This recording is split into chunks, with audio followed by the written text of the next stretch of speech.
बसवा राजूच्या एन्काउंटर नंतर माओवादी बिथरलेत। माओवाद्यांकडून 10 जूनला भारत बंदची हाक देण्यात आली। माओवाद्यांचा केंद्रीय समिती सदस्य भूपती उर्फ अभय जारी झालेलं पत्रक समोर आलेलं आहे। त्यातून त्यानं बसवा राजूच्या एन्काउंटर बद्दल आगपाखड केली आहे। 10 जूनला भारत बंदची हाक देत त्यानं देशभर स्मारक सभा देखील आयोजित करणार असल्याची घोषणा केली आहे। तर छत्तीसगड महाराष्ट्र सीमेवर 21 मे रोजी माओवादी आणि जवानात जोरदार चकमक झाली होती।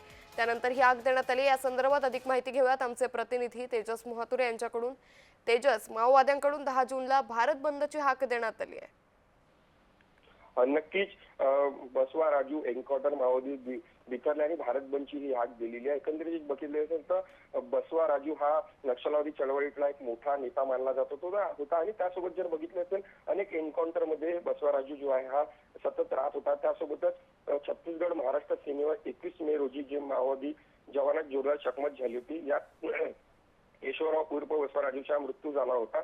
4 दशकानंतर पहिल्यांदाच नक्षलवादी एक मोठा नेता मारला गेला। त्यामुळे नक्षलवादी चळवळी एक मोठा धक्का समजला जातो। या संपूर्ण संदर्भात जर बघितलं असेल तर हे संपूर्ण नक्षलवादी चळवळीने एक संपूर्ण नक्षलवादी चळवळीने 10 रोजी बंदची हाक जी घेतली आणि त्या संपूर्ण देशभरात ते स्मारक सभा सुद्धा घेणार असल्याची घोषणा त्यांनी केलेली आहे। केंद्र सरकारने शांतता आणि युद्धबंदीच्या प्रस्तावाकडे दुर्लक्ष करत 27 नक्षलवादी हत्या केल्याचा आरोप ठेवण्यात आला होता। त्यासोबत जर बघितलं तर जानेवारी 2024 पासून केंद्र सरकारने अशा पद्धतीने निश्चित तेजस, त्यामुळे एकंदरीतच आता या भारत बंदला कशा पद्धतीने प्रतिसाद मिळतो हे पाहणं महत्त्वाचं ठरेल। धन्यवाद तेजस, आपण दिलेल्या सविस्तर माहितीसाठी।